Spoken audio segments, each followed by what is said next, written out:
I think the more important skill, if you ask me, is to have an extraordinary life is the art of fulfillment. And it's an art. It's not a science.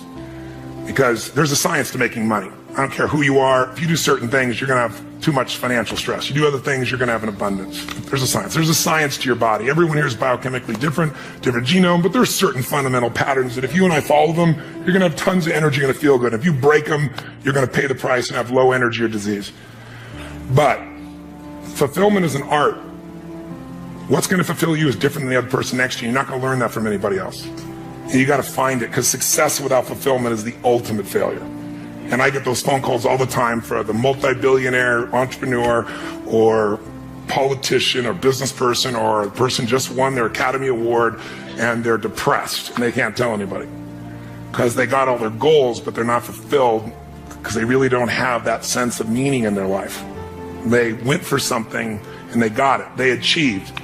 And if you doubt this, what I'm saying is relevant to you or us or anyone, just think about a year, a month ago, we lost what I consider to be a national treasure, Robin Williams. How many of you loved Robin Williams? Look around the room, keep your hands up, look. And most of you didn't know him. Almost every, and where you go in the world, people love Robin Williams. By the way, was he great at achievement? Oh my God, that guy, he said he wanted to become a great comedian. He did that. I want to make the world laugh. He did. I want to make my own TV show. He did it. I want to have the #1 TV show. He did it. I want to make movies. He did it. I want an Academy Award for not being funny. Not his skill set, drama, and he did it. I want a beautiful family, and he did it. And then he hung himself. Make everybody happy but yourself. Not a good plan. So if I had a gift to give you, it would be maybe make a different decision. And the decision is that no matter what happens in your life, you're going to live in a beautiful state. A beautiful state. And that could be happy, that could be grateful, that could be being generous. Those are all beautiful states, aren't they? It could be curious. It could be fun. It could be playful. You're not limited to one state, but it's different than suffering. And most people's suffering, and all suffering I've ever seen, I've traveled to 100 countries. I've dealt with presidents of countries and, presidents of businesses, CEOs. I've dealt with people in prison. I've dealt with, you name it, average people. Suffering always comes because you're obsessed about something related to you. You can only be depressed if you're focusing on yourself. You say, no, I'm depressed because it's my kids and they're not doing well. No, you're depressed because you feel you failed your kids. It's about you. It's about how you think what you should have done or shouldn't have done, or what someone did to you or didn't do to you in the past or the future, which don't even exist. So I have a simple goal. My goal is help people make a decision that says, I don't know what's going to happen. You might get a divorce, even though you don't think so. You might find a member of your family with cancer. You might have your house get burned down or have a tornado go by, and if you live in the same place, it happens every 2 years and you move back, we should talk, but some people seem to do that for some reason. You can't control those things. I can't control those things. I don't want those to happen to you or anybody I love or anybody who's even a stranger to me, but they're going to happen. True? Not positively, just the truth. So if that's going to happen, I say make a decision now that says, I'm going to live in a beautiful state and I'm going to find beauty in whatever life brings me. Because life is too short not to. I care about you. The fact that you're not happy has nothing to do with what you have or don't have. The fact that you're not happy is that your life doesn't match the way you think it should be. And you have some idea of how you think it should be. And worse, if you're this depressed after all this time, you feel like you can't do anything. You have no power to change it. You feel helpless. What's an area of your life you really feel happy about? And I want you to think about it for a moment, truthfully. What's an area in your life today that if you wanted to be happy about it, you really could feel proud about it? You could feel like it's an area you're doing darn well in.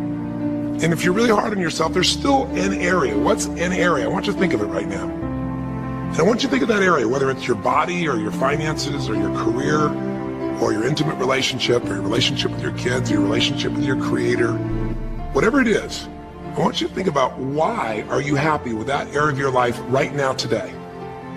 Why are you happy with that area of your life right now today? Really think about it. Whenever you're happy with an area of your life, it's because right now, your current life experience, I call it your LC, your life conditions, the conditions of your life conditions in that area match or are equal to your blueprint, your story, your belief about how life should be in that area. when your life conditions, the way you're living your life today, does not match, it doesn't equal your blueprint, your story of how it's supposed to be, then you're going to have disappointment, frustration, or pain. If your life is way different than the way you think it's supposed to be, you can have enormous pain. If it's a little different, you might feel stressed. When your life conditions don't match your blueprint, you're going to have pain. But here's when you suffer. Well, who here has been through the dark night of the soul? Who's been here in a situation where you feel like life isn't worth living? Or we feel like a pain that just will never go away? We have an identity. We have a story of how we're supposed to be. And if life somehow gets in the way of that story, we feel pain. But if we feel we have no control, that's when we go into suffering. See, it's one thing to say my life doesn't match my blueprint, I gotta lose weight. That might stress you out.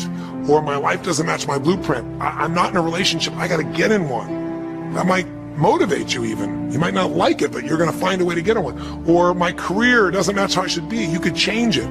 But when you start believing that your life doesn't match your blueprint, and you have no control to change it, you're helpless, that's when people suffer. And so this week, for your breakthrough, it's a chance for you to start to take a look at your blueprint anywhere you're really having pain. Hey, look, if you're doing great in some area of your life, celebrate it, of course, and I'm sure there are many areas you are. But life is really a series of growth spurts. I mean, two things in life make you feel alive: growing and giving. Because here's your choice. Watch this now. If you're suffering, if you're in pain, your life doesn't match how you think it should be, and you think you're helpless to change it, now you have only three choices. Choice one, blame something. These are your three choices. When life doesn't match how you think it should be, blame something.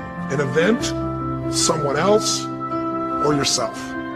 As we talked about earlier in the series, blame games just destroy you. There's no progress when you blame. For the moment you feel okay, but nothing changes. What are your real choices? You only have two choices in life. If life doesn't match your blueprint, you either have to change your life. That is, you gotta say, you know what, my body isn't there, I'm gonna go work out. My relationship isn't there, I'm gonna change it.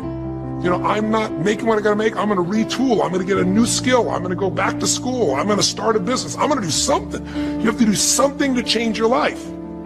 Or, in order for you to be happy, if you can't change your life, you're gonna have to change your blueprint. Usually in life, it requires a little bit of each.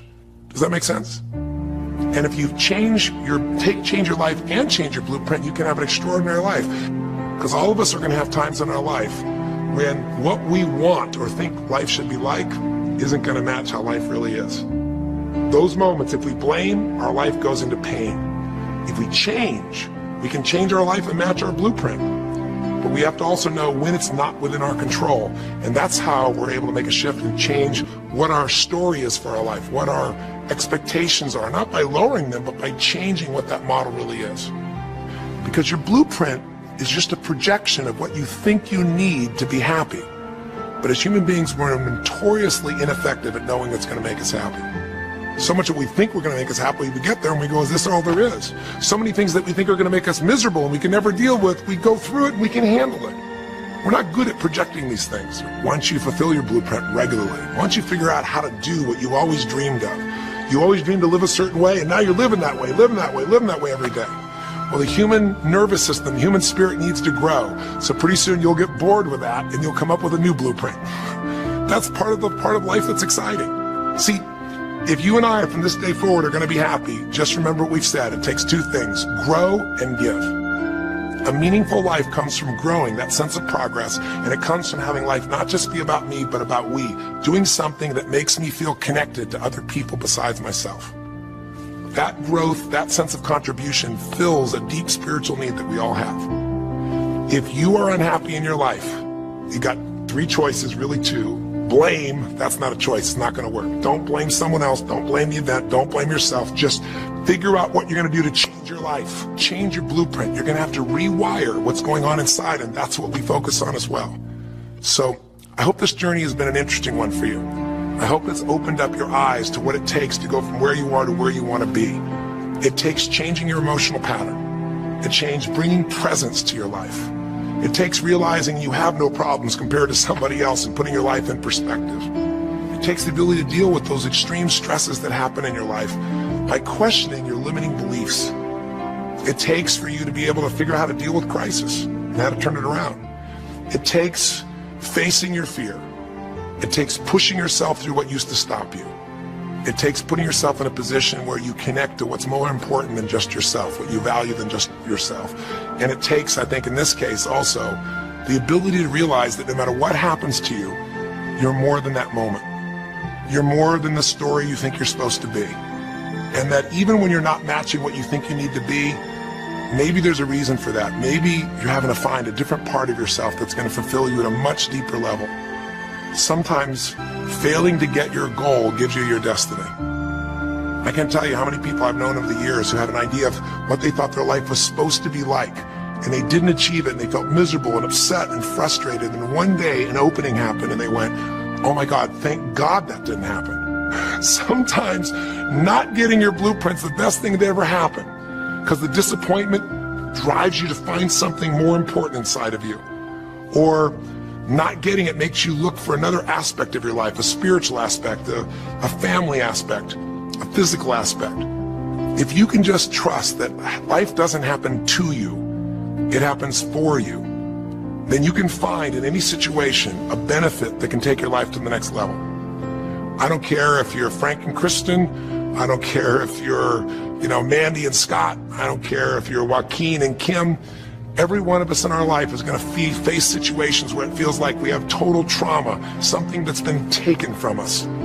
The real question is, what are you going to do with it? Some people just live in their story of what they don't have, and they have the right to do that. If Frank and Kristen lived in pain and felt bad, we'd all say they have the right to do it. It's the difference between what you have the right to do and what you deserve to give yourself and others.